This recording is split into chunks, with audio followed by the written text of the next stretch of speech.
And welcome to the domain. I'm Josh Thundershaver, and we're here today to talk about Scream 6. All right. So basically, I just want to start off by saying I had a lot of fun with this movie. And if you're one of the people that didn't like it, I'm sorry that you can't have fun at the theater anymore. Because that's there every time a movie comes out, there's always complaints. Now, this one has very little, but there were a lot of people that were nitpicking at a lot of things that was just kind of like, why? Um, So basically, I'll start from the beginning, but I really did like the whole movie overall. There were a lot of things to it that I don't know, definitely piqued my interest as someone who's been a fan of the horror genre for a very long time. I've seen all the other Scream movies. Um, when the first one came out, it was like the cool thing to get your parents to let you see it. So it's kind of been there my whole life as far as a horror movie fan, because before that, you just had the classics, and then there was a span of nothing. And then the late 90s, boom, you got Scream. You had all these one-off fantastic movies like The Faculty. God, I love The Faculty. Also written by the same guy, Kevin Williamson, as the original Scream. So anyway, I'm going to get into it. Scream 6, my thoughts on it. Start from the beginning. And I am assuming that if you are watching this video, you have in fact seen the film itself. If you're watching a movie where somebody talks about the spoilers, why, man? See the movie first and then you can talk about it. It's like talking about it with friends. Or maybe, you're an introvert, you got no friends. I got your back, homie, because I'm gonna tell you what I thought about the movie, and then you can tell me in the comments, or you can pretend to tell me. Um, I don't care because I want to communicate with y'all and I want to talk about Scream, motherfucking six. That's gonna be my transition every time. So starting off, you got the opening kill. Everyone fucking knew that it was going to be Samara Weaving, like out the gate. The entire horror community was like, everyone knows Samara Weaving is going to die at the beginning. Um, so when she ended up being the teacher at the college that the girls were going to, it was kind of like hand in hand, gotta happen. So it was just kind of, it worked out wonderfully. She's got history, if you've not seen Ready or Not, clearly, she knows radio silence got her back. So it was nice of her to just show up to just die at the beginning of this first movie. I thank you. It was great. Um, and then the next thing happened, which really kind of shocked me. Ghostface walks into the alleyway, takes off his mask, and it's fucking Flash Thompson from Spider-Man. Like, I knew that he would have something to do with me, and I don't know. Every time I see him in something since Spider-Man, I'm like, oh, that little dude's a dick. Uh, so he's of course going to be the bad guy. I watched Willow with Rachel, and of course, every time something happened, I'm like, yo, this motherfucker ain't one of us. He's got to be the bad guy. Um, so yeah, when Ghostface finally took off his mask and it was fucking Flash Thompson, I was like, I told you it was Penis Parker. Um, which made like one other person in the theater that heard me laugh. By the way, when Rachel and I saw it, I want to talk about. We went to the special 3D fan event that took place before the actual first screening of the movie to the public, and that was absolutely fantastic. Um, did the movie need to be in 3D? No. Did it look fucking cool? Yes. It made it it gave it the depth that New York City needed. So yeah, I'm gonna see it again in 2D and probably not like think it was visually as cool, but I really did like seeing it in 3D. It was in a really nice theater too. But the main part is it looked cool in 3D, and I feel like they added the depth to the city. So hopefully they make that like a regular theater run at some point. Maybe like later on redo it as a special event, like after the movie's been out for a while. But I really did like it in 3D. That being said, the whole alleyway scene looks so much cooler. Now, when Homeboy returns home, you find out, which I thought was a really cool next logical step. A lot of things that I think about Scream 6 is that it was the perfect sequel to Scream 5. Because first of all, the you have these original killers' motives, where it's things behind me. You have the original killer's motives, where because yeah, I did say original killers. Like I said, if you're watching this and haven't seen the movie, like it's a ride. Go see it. Stop watching me. And I'm gonna stop making that stupid joke. So when Homeboy gets back home and you find out that him and his buddy were Richie's friends from the internet, that adds a whole new depth of like, oh shit, to the last one. Now, and there's a lot of oh shit depths. It's basically a buddy of mine said, yo, this is Shrek but for Scream. It's got layers. So he goes home, gets the ghost face call, thinks it's his partner, finds him dead in the fridge, then he gets attacked and stabbed and all that stuff, and he gets killed, and then basically he becomes the first kill of this next spree. So like the last spree was just the teacher. Um, oh, I forgot that he bumped into Tara and everybody on the way too. So it like tied him in as them knowing him, and they really did like there could have been a whole movie there, but instead, new Ghostface comes in and goes, "You're mine." Um, I'm going to kill them for, instead of you don't worry, you can't kill them. Um, with, of course, the end result being Richie's family. So that leads me to think some crazy thoughts about Scream 7, but I'll get to that at the end. So, new Ghostface comes in, kills the what would have been original Ghostface killers, and then the movie actually starts. So you got Tara, you got Mindy, Chad, and Sam, and they're all living in New York. Chad's got a roommate.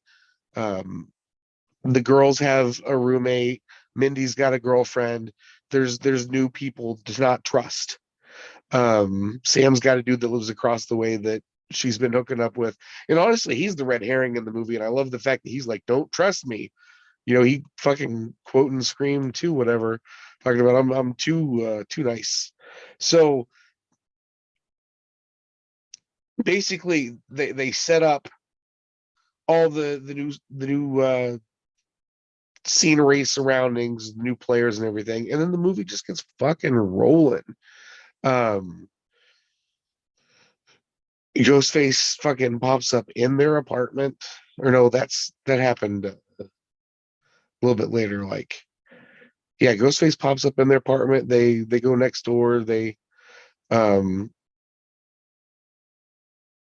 frame the death of the daughter, um, which is crazy because of course now I forget character names while I'm recording this review that I fucking wrote without any notes. I had it in my brain, and my brain was a steel trap. Uh, but the thing, see, I had the movie spoiled for me. So there's this whole scene where they're just in the house, and now I think I'm not remembering out of order, but I think, yeah, what first happens is they find out about the other killings. So then they're like, we're going to the police. So Sam and Tara are like, yeah, we're going to the police. And then, of course, they get the phone call and they're walking down the street and motherfucker attacks them in broad daylight. And I really thought Tara was going to die right there just for shock value. Like, dude was going to stop out and just, all right, the sister's dead. All right, Sam, it's yours franchise now. And because it just happened so fast. And then it leads into, that bodega scene from the trailer that everyone thought was going to be so crazy. And it was. It felt very intense. Like, the fact that the two characters have such a heavy plot armor doesn't mean that some fucked up shit isn't going to happen, because clearly, like, and when I say it here, it's not as much as a drag as it was for the rest of the movie, but clearly here, like, civilians, standalones, there's going to be a lot of collateral damage in this movie, and it was. But honestly, in the end of it, it just kind of feels like the only people that died were the collateral damage players. Um, Not a single one.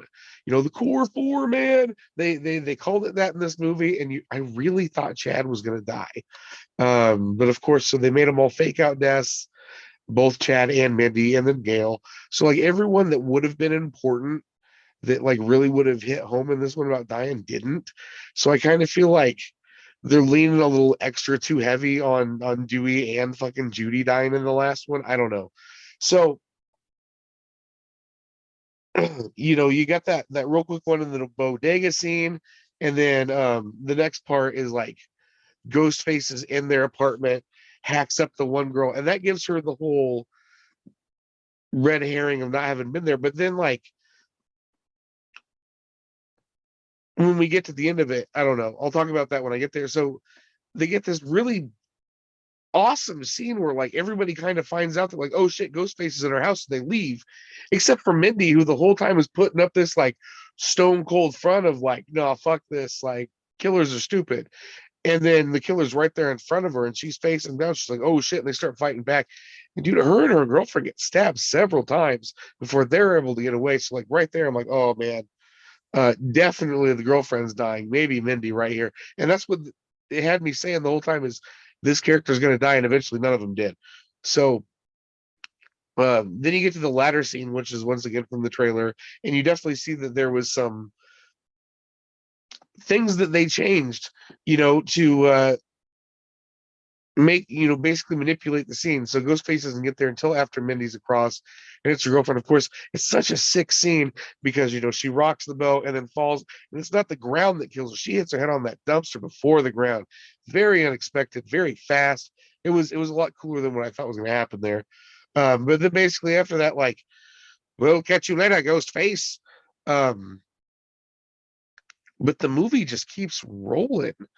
Um, you got Kirby coming back. Now I'm getting ahead of myself because what I wanted to say, no amount of editing is going to fix that. What I want to say was what really gave the detective away as being the killer in this one, even though I had it ruined, so I was kind of like watching him side eyes the whole way, was the fact that he's like, nobody fucks with my family and gets away with it, and is like real serious about it. But then like the rest of the time after they're going after Ghostface, he's very nonchalant, like, yeah, whatever. Okay, yeah, let's do it. Yeah, I'm here to help. And it's kind of like, no, man, you'd be angry. You'd be kind of like possibly drunk and slurried, this time, like kind of letting your stuff get to you if you were really that upset about your kid freshly dying. So the fact that the kid that he was still mourning over ended up being Richie was just kind of like, yeah, dude, that one was on your sleeve, bro. You might as well have been wearing a shirt that's like kill people the whole time. Because then we got Kirby coming back as the FBI agent, and they do that whole operation sting, and they're like, Gail, you can't be a part of it. Of course, this was setting up for Gail to be the next victim, um, which was such a crazy scene. What I can't wait, and I don't, I know what the domain we like promoting other people, but when it's something specifically I do, I don't know. But there's another YouTuber named Zach Cherry, and he kind of goes through the Scream movies and analyzes them so much better than anyone else can. So I'll give him that shout out. Um, I can't wait to see his video that shows who was in the killer's costume at one point. You should definitely check him out. He does such a good job with all the other 5 movies. So there's definitely more than one um, Ghostface at Gail's apartment.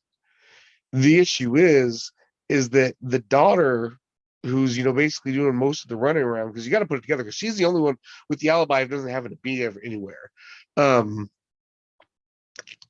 and obviously, Chad's friend was the other killer. The whole secret Richie's family was what really got me. I didn't expect that to be the thing, but he was just like way too much on like, I've got an alibi. Oh my God, I'm here. I'm with you, right? And it's just kind of like they were just pointing that out a little too much. Um, it just kind and the only time he wasn't there was when someone was murdered, and it really did just kind of write itself. So I don't know. I feel like knowing the killer, because thanks internet, before the movie came out, did kind of I watched it with a different eye, but I definitely still had a lot of fun. Um, and I know I'm getting things out of order, but I really am just reminiscing on the movie that I saw. I I saw the movie and then got a really bad head cold. So that's why this movie's coming out like a week later than it should have, or this video's coming out like a week later than it should have, and B, why I'm not so on sharp of my thoughts, other than the fact that I really enjoyed it, is because I got out and got sick. Um, but so you get to the whole Gale thing, and it's very dramatic, and they could have ended that right there for her. But a lot of people are saying in the horror community that they think that when she dies, it should definitely be the next one, and Sydney should be there. I don't know if Nev Campbell's going to come back, and a lot of people say that like, oh, this movie's not going to be the same. I don't. It didn't matter that Nev Campbell wasn't in this movie. That's how great it was. That's how strong the rest of these characters are, these new characters that we're building for the new franchise, is that you don't need Sidney Prescott. Yeah, she's great. She's important to the franchise. She's the person, but also now so are, the Carpenter girls. Um, you got two very strong actresses taking over one spot, and I think they can do it. So if Nev Campbell doesn't return for the rest of the franchise, you know, it was good seeing her in Scream 5. I like her. I really love the character of Sidney Prescott. But honestly, is it so bad to want a fictional character to have a happy ending for once? It's kind of something that's been said about Spider-Man, that like the general public wouldn't like Spider-Man as much if he had an easy life. The shittier Peter Parker's day was, the better the comic book was. And that's a Stan Lee quote right there. So I don't know what's wrong with us with hating fictional characters and getting their sunset. But if Sidney Prescott doesn't come back, dope. She got her happy ending, she got her man, she got her kids. That's all she wanted. And she's happy, the original ending that she wanted before Billy Loomis. Oh man, Billy and Stu. Things would have been different. So I don't know. But I think that's neat. So we didn't even need Ned Campbell.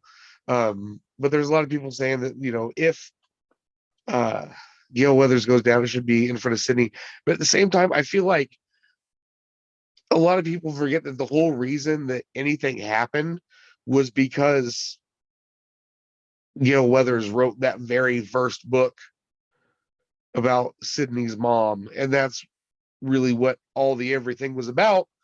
So, when every time she's like, "Yeah, this is all my fault," it really is all her fault. Don't let that forget that. So it's cool to see her live on to fight another day. Maybe she won't come back in the next one. Maybe this was it for her too, but without killing her off. So props to that. But at the same time, it was kind of like, I don't know. I didn't like the fact that all of the main characters, you didn't lose anybody important. It did set up for a seventh movie, and I'm still getting there because you had some fantastic stuff that I still got to talk about. So first, I did skip over the shrine, the whole thing, just because everyone's seen it. It's in the trailers.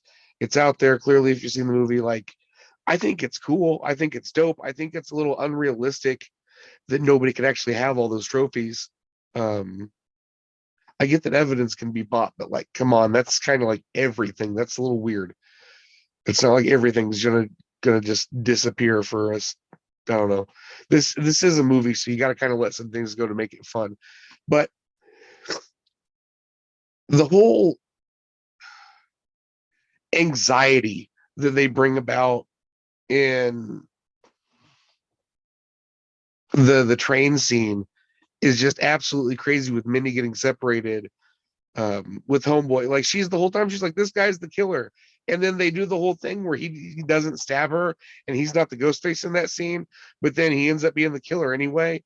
Um you're I really, once again thought Mindy was gone. So later on, when they're talking about who's under the masks and there's three killers there, and it's detective and it's other homeboy, and then she's like, isn't that right, Mindy? And then it's not Mindy. That kind of doubly had me, because that killer I didn't know there was a third killer, let alone the other two at the beginning that ended up not even, actually making it through the movie. Um, so that was cool. And I really liked the fight scene that ensued. Kirby was another one who definitely got shot. She took a lot of fucking bullets for someone that may or may not have been wearing a bulletproof vest. That survived this part of the movie. Um, it's good for her for being resilient. She got stabbed in the same spot that she had the scar in from Scream 4. Um, it really was some good fighting. But once the killers are revealed, it's just like, oh yeah, we're not taking this shit anymore. Like, we're not the kids from Scream 1. We're not the teens, the young adults from Scream 2. We're definitely not a bunch of Hollywood people from Scream 3. We're here to kick your ass, Ghostface.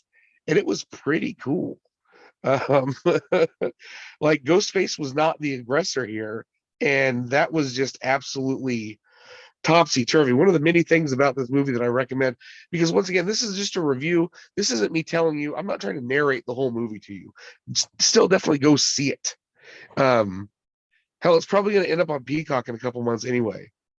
So see it in the theater. Give yourself that experience. I know we saw a very special one, but definitely go check it out in the theater. It was meant for it. Uh, so yeah, so my ending thoughts. Like I said, the few things that I don't like about it is that there is no actual real weight to any of the deaths in the movie. Um, all of the people you cared about survived, and anyone that did die was a brand new character or a side character, or just random street collateral damage. The psychiatrist. I heard a lot of people say that they thought the psychiatrist was going to end up being the killer right after he was shown, because he had the horror stuff in the background. It's like, no, this is a Scream movie. People are going to have horror memorabilia in the background. They're meta like that. Um, but really, that was the main complaint that I had, was that there was no real emotional weight to the deaths in this one. I know, uh, like the whole thing in the middle where Chad and Mindy both break down. They're like, I don't want to get hurt again. Um, that was pretty raw. But also, like, the whole rest of the time when they're putting up this, like, even after that, they go back to being like, actually, no, I'm Stone Cold Steve Austin with the head. I don't know where I was going with that, but they really toughen back up. So it's like, I don't know if that feels legit, or if that's a fake armor that they're putting on to help themselves get through the situation. But there's a lot of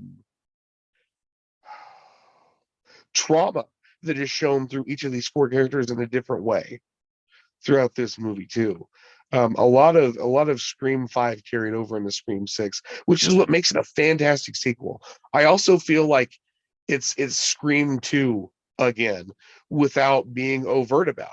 The fact that it all takes place, like, yeah, there's a couple of jumps here and there, in the beginning of the movie, but the majority of the meat and potatoes of the movie takes place in one day, just kind of makes it flow. Um, and yeah, it's Scream 2 again, but not in a bad way. And it's the perfect Scream sequel to Scream 5, which really makes me feel like it's the best sequel of the franchise. Um, take with that wording how you will. Um,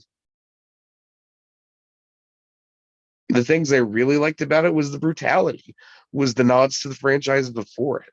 One of the things that I really liked is you could tell that these Ghostface killers were definitely in sync once it got to the point where there was multiple of them. So when Chad getting attacked, and he's about to go in for the kill, and the other Ghostface comes in and stabs him in the back, and you think he's going down there. Um, they do the knife wipe together. That was so cool. That was like synchronization. So it really made you think there's a thing going on. So, with my closing thoughts being, is that Scream 6 was almost about the friends picking up from Scream 5. It's like, hey man, like, those were our friends that died earlier. I'm Richie's friend. I want to carry this out for Richie. And then it was like, I'm Richie's dad. I'm doing this for Richie. So what if Scream 7 is like a whole bunch of the other internet people coming together and finishing Richie's work once and for all? Bringing the Carpenter girls back to Woodsboro and really finishing it once and for all. Because if you notice, this movie had nothing to do with stab.